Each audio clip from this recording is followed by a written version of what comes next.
या प्रेजेंटेशंस देखता हूँ तो बहुत इन्फ्लुएंस होता हूँ, बहुत ही मोटिवेट होता हूँ। कुछ ना कुछ मुझे नया मिलता है, कुछ ना कुछ फूड फॉर थॉट होता है। मैं सोचने लगता हूँ, मोटिवेट होता हूँ। और मैं अकेला नहीं हूँ, ये पूरा का पूरा स्टेडियम छोटा पड़ जाए, इतनी अच्छी इतनी प्रभावशाली बातें होती हैं।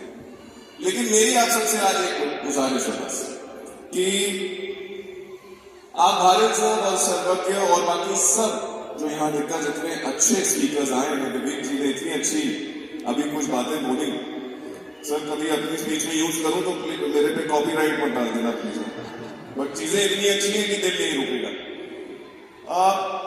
मैं बस इतना कहना चाहूंगा लेडीज एंड जेंटलमैन कि आप भारत सर के शब्दों से तो प्रभावित होइए ही, जैसे मैं होता हूं और हम सब होते हैं, लेकिन पर्दे के पीछे हल्का सा और झांके और उनके परिश्रम और मेहनत से भी उतने ही प्रभावित हुए। इस मेहनत से जो उन्होंने दशकों का तजुर्बा बनाया है, जिसे वो डिसीजन सही ले पाते हैं, उससे भी प्रभावित हुए। सबसे ज्यादा उनकी नीयत जो वो अपने प्रोफेशनल और पर्सनल लाइफ में रखते हैं, जिसकी वजह से उनका परिवार इतना बड़ा है, उससे प्रभावित हुई। क्योंकि लगभग 10 साल पहले जब मैं उनसे मिला था तो कुछ ही चंद बात करने के बाद मैं समझ गया था कि भरेल सर, सर्वज्ञ, वेस्टीज ये एक राम मिलाई जोड़ी है। क्योंकि वेस्टीज मैनेजमेंट भी लेडीज एंड जेंटलमैन निरंतर मेहनत करती है, परिश्रम करती है कि आप लोगों तक, अपने लोगों तक बेस्ट काम, best products, best vision, best strategy कैसे लाके दी जाए। तभी इस मेहनत की वजह से मुझे गर्व होता है ये कहते हुए कि इंडिया में डायरेक्ट सेलिंग इंडस्ट्री में हमारा सबसे बड़ा इंफ्रास्ट्रक्चर है। ये मेहनत की वजह से ही पॉसिबल हो पाया है, ये विजन और स्ट्रैटेजी की वजह से ही पॉसिबल हो पाया। ये कंपनी की नीयत है कि 22 सालों में एक बारी भी, एक महीना भी कभी पे आउट डिले नहीं हुआ। चाहे उतार चढ़ाव आए और कभी ऊपर नीचे कुछ ना कुछ हो, जो हर व्यवसाय, हर व्यापार में होना ही है। लेकिन हमारी नीयत अपने लोगों के लिए वही है जो भरेल सर की अपने लोगों के लिए।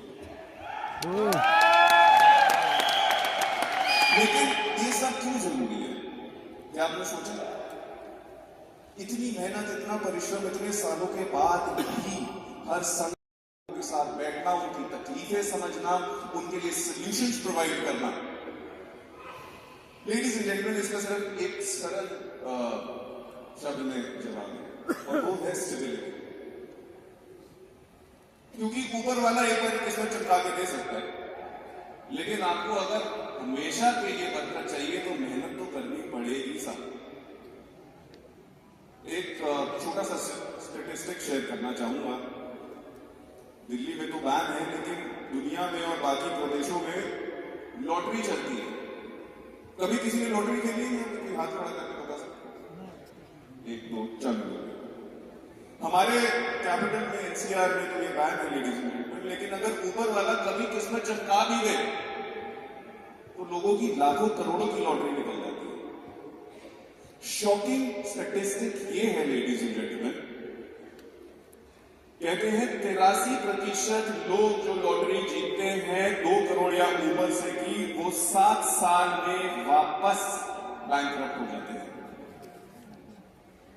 इसका मतलब एक बारी की चीज, एक बारी की किस्मत आपको कुछ देर का रंग ला के दे सकती है, लेकिन अगर आपको कुछ जनरेशनल बनाना है, अगर आपको अपनी लेगेसी बनानी है, तो उसके लिए आपको निरंतर कुछ करना है। उसके लिए आपको कुछ चीजों के लिए स्टेबिलिटी ढूंढनी है।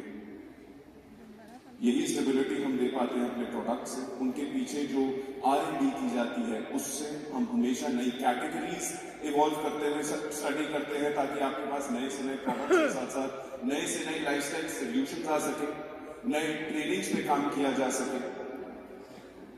एक और उदाहरण देना चाहूंगा, छोटी सी कहानी सुनना चाहेंगे? अगर आप ना बोलते ना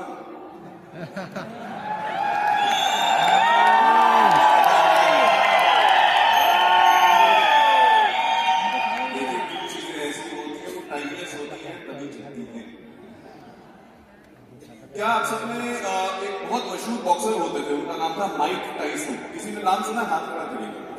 सबने सुना, सबने सुना। Ladies and gentleman, Mike Tyson बहुत ही दिग्गज बॉक्सर थे। अपने समय में नहीं, इतिहास में सबसे बड़े बॉक्सर्स में माने जाते हैं। 20 की उम्र में ही वर्ल्ड हेवीवेट चैंपियन बन गए थे। तो शोहरत, नाम, पैसा अंधा था उनके पास। और ये उनकी शब्दों से ही उन्होंने एक बारी कहानी बताई, क्योंकि जैसे मैंने कहा उतार चढ़ाव चलते रहते हैं। माइक टाइसन एक टाइम पे $400 मिलियन के मालिक थे। $400 मिलियन आज के समय में लगभग अगर मैं 90 से कन्वर्ट करूं तो 3600 करोड़ रुपए होता है। माइक टाइसन कहते हैं एक दिन वो रात को एक महफिल में थे, बहुत दिग्गज लोग वहां पर थे, और क्योंकि उनके पास ये सब कुछ नया नया था तो वो एक अपने ही हवा में थे। ये उनके खुद के शब्द, वो अपनी ही हवा में थे, वो अपनी अकड़ में थे, वो लोगों से मिल रहे थे, देख के मिल रहे थे। और कहते हैं एक सज्जन मुझे पूरी रात चुपचाप बस देखते रहे। उन्होंने कुछ नहीं बोला, किसी से मिलाया तो उन्होंने कहा हाँ ये बहुत बड़े बिजनेसमैन है, और उसके अलावा उन्होंने कुछ नहीं कहा। कहते हैं मुझे सिर्फ देखते रहे और ऑब्जर्व करते रहे सारी रात, और जब जाने लगे कोई 11:15 बजे तो उन्होंने अपना ग्लास रखा और उन्होंने कहा Mike come here, let me tell you one thing very clearly, it's not how good you do, it's how long you are doing good for. ये मैंने नहीं रखता कि आप एक साल बहुत पैसे कमा ले, बहुत नाम कमा ले। क्या आप सिर्फ एक साल के लिए अमीर होना चाहते हैं? क्या आप सिर्फ एक साल के लिए अपनी सेहत चाहते हैं? नहीं। इंसान का अहंकार, ईगो इतना है कि हम अपने मरने के बाद भी चाहते हैं हमारा नाम आगे बढ़े।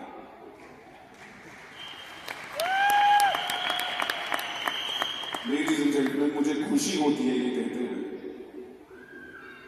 कि वेस्टीज वो एक प्लेटफॉर्म है जहां आपकी मेहनत आपके लिए ऐसी स्टेबिलिटी लाए कि आपके साथ साथ आपकी पुश्तों की लेगेसी भी बने। ये वो एक ऐसा मंच है जहां पर दुनिया चाहे आपको नकारे या बातें सुनाए तो सबके साथ होता है, ट्रस्ट में। आप इलॉन मस्क की किताब से पढ़े, आप इंडिया से अच्छे व्यापारियों की बातें पढ़े, किसी प्रोफेसर से पढ़े। मुझे तभी भरेल साहब की स्पीचेस बहुत पसंद है, क्योंकि उनके पीछे इतनी रिसर्च, इतनी डेप्थ होती है। वो इसीलिए है बिकॉज एक स्टेबिलिटी के पीछे थॉट हमेशा रहती है। और ये कोई नया कॉन्सेप्ट नहीं, लेडीज एंड जेंटलमैन। हमारे वेद, उपनिषद, पुराणों में तक लिखा है कि अपना गुरु परख कर चुने। और मुझे खुशी है कि आप सबने बहुत अच्छा गुरु चुने। और मुझे कोई डाउट नहीं कि अगली बारी जब मैं आप सबसे मिलूंगा तो यहां मुझे बोलने का मौका नहीं मिलेगा। आप सबकी सफलता की कहानियां पूरे के पूरे शहर में गूंज बजा देंगी।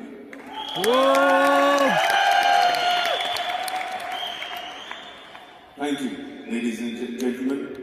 मैं बहुत आभारी हूं, मुझे आप सबसे आज कुछ शब्द बोलने का मौका मिला, और ऐसे ही साथ मिलके मेहनत हम करेंगे।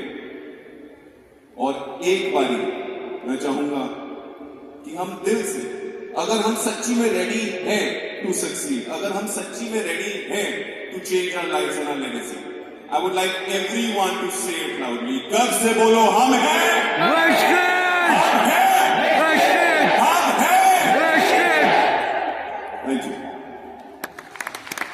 સુરત